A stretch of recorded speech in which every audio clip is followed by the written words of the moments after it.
$1.5 billion. That's the amount of money stolen from a single cryptocurrency heist. In February of 2025, the Bybit exchange was hit with what the FBI considers the largest cryptocurrency theft in history. As far as we know, this could be the largest hack in the history of our industry. The FBI has codenamed the North Korean perpetrators Traitor, marking this as the most sophisticated state-sponsored cryptocurrency attack ever documented. And that's definitely high level, very sophisticated attack vector, but it's not only that. But here's what makes crypto theft so devastating. Unlike traditional bank robberies, there's no FDIC insurance, no reversing transactions, and once your private keys are compromised, your money vanishes forever. Bitcoin itself can't be hacked, but the ecosystem around it, like exchanges, wallets, and platforms, create a digital gold rush for cybercriminals.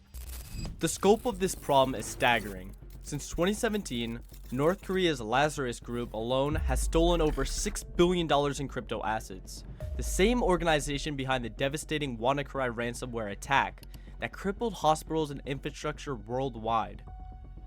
And it's not just sophisticated nation states getting in on the action. Everyone from teenage hackers to criminal syndicates are finding ways to separate crypto holders from their assets. So, how exactly are they doing it? Well, in today's video, we will be breaking down the major attack vectors that are used. First, let's go over the fundamentals. At its core, your private key or seed phrase is just a long string of numbers and letters. This key is essentially the deed to your digital property. If hackers can access that string, they own everything in your wallet. Think of your private key like the combination to a safe.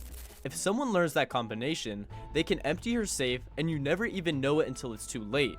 The problem is that people store these keys everywhere, on their phones, computers, and cloud storage, even written on pieces of paper. Every storage method creates a potential attack surface. After compromising private keys, hackers don't just run away with the money. They've developed sophisticated laundering networks, funneling stolen funds through decentralized exchanges, mining services, and mixing protocols to make the money virtually untraceable.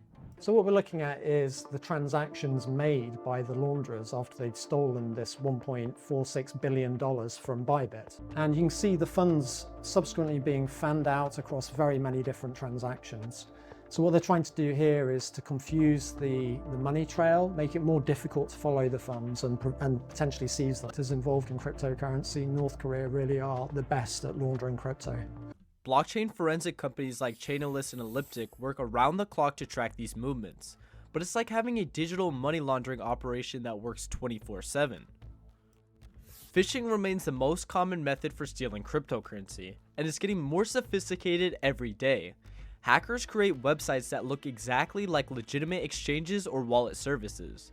The attention to detail is remarkable. They'll copy everything from the color scheme to the security badges, making it nearly impossible to tell the difference. The Lazarus Group, North Korea's elite hacking unit operating under Bureau 121, has perfected this approach. Most of their operations begin with social engineering, including fake job offers and carefully crafted phishing campaigns. These aren't random attacks either. Hackers research their targets extensively, crafting personalized messages that reference real companies, mutual connections, or current events. When someone clicks that malicious link and enters their seed phrase, thinking they're accessing their legitimate wallet, the game is over. The February 2025 Bybit hack represents the evolution of cryptocurrency theft. As far as we know, this could be the largest hack in the history of our industry. This was a sophisticated supply chain compromise that targeted the very infrastructure trusted to keep funds secure. Here's how it worked. Bybit used a third-party multi-sig platform called SafeWallet to secure their transactions. Multiple employees had to sign off on any transfer, a standard security practice. But in February 2025, a developer for SafeWallet fell for a social engineering attack. Once his workstation was compromised, hackers stole AWS session tokens, bypassing multi-factor authentication entirely. The genius of this attack was how quiet it was. Instead of stealing funds directly, the hackers manipulated the user interface that Bybit employees would see. They replaced legitimate JavaScript code with malicious code that changed the destination address of transactions. When CEO Ben Zhao and other executives thought they were approving a routine internal transfer, they were actually sending $1.5 billion worth of Ethereum directly to North Korean wallets. The speed was breathtaking. Within 48 hours, at least $160 million of the stolen funds had been laundered through various cryptocurrency exchanges and mixing services. By March 2025, the hackers had converted over 80% of the stolen Ethereum to Bitcoin, making it even harder to trace. One of the most simple attacks exploits something we all do dozens of times a day: copying and pasting. Cryptocurrency addresses are long, random strings of characters that are impossible to memorize, so naturally, people copy and paste them when making transactions. Clipboard hijacking malware sits silently on infected computers, waiting for someone to copy a cryptocurrency address.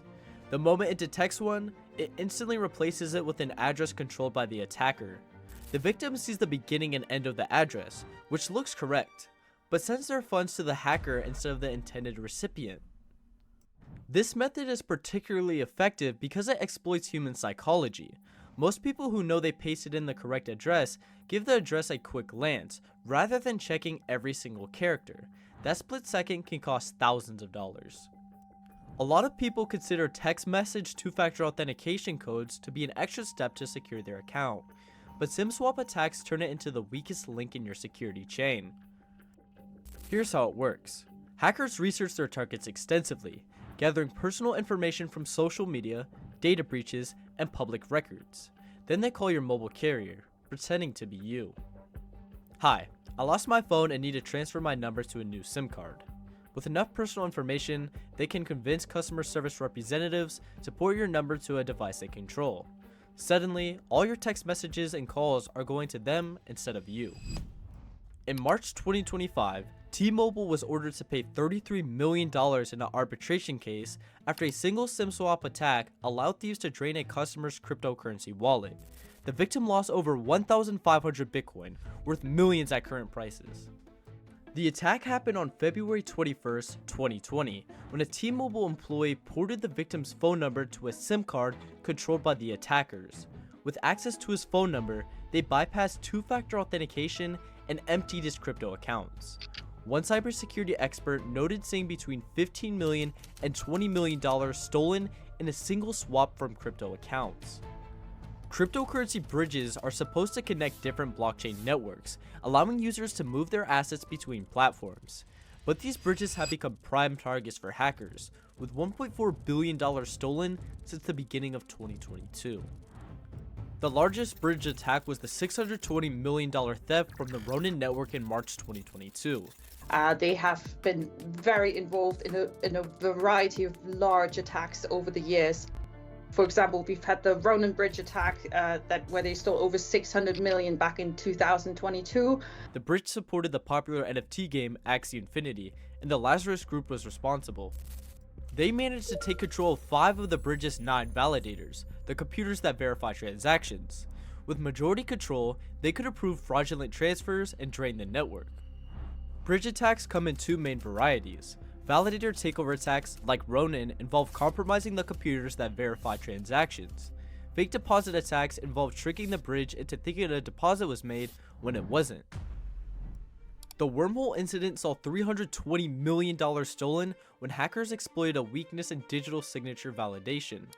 The attacker bypassed the verification process on the Solana blockchain by creating a fraudulent deposit event, which enabled the minting of 120,000 Ethereum. 93,000 Ethereum was quickly withdrawn from the platform. Behind many of these attacks is a single actor, North Korea's Lazarus Group. This is essentially a branch of the North Korean government, operating under the Reconnaissance General Bureau to fund the country's nuclear and ballistic missile program. The sophistication of their operations is remarkable. They maintain long-term access to compromised systems, waiting months or even years for the perfect opportunity to strike. They've diversified across multiple blockchains and bridges, making their stolen funds harder to track and recover, and they're constantly evolving their techniques, staying ahead of law enforcement and security researchers. But stealing cryptocurrency is only half the battle. Hackers need to convert their stolen funds into usable money. This has led to the rise of sophisticated laundering operations that can clean billions of dollars in stolen crypto. Tornado Cash was one of the most notorious crypto mixers, laundering over $7 billion of cryptocurrency since its creation in 2019. The service allowed users to deposit cryptocurrency and withdraw it from a different address, making transactions virtually untraceable. In August of 2022, the US Treasury Department sanctioned Tornado Cash, but the damage was already done. As Secretary Brian Nelson stated, despite public assurances otherwise, Tornado Cash has repeatedly failed to impose effective controls designed to stop it from laundering funds for malicious cyber actors. The founders of Tornado Cash were charged with conspiracy and money laundering, with prosecutors alleging they provided a service for North Korean hackers and other criminals to move and hide more than $1 billion of dirty money. But sanctions and arrests haven't stopped the laundering machine.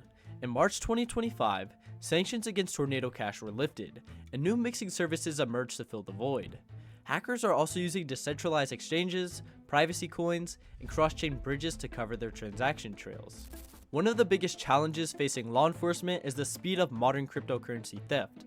The movement of stolen funds from theft addresses to final disposition often occurs within hours.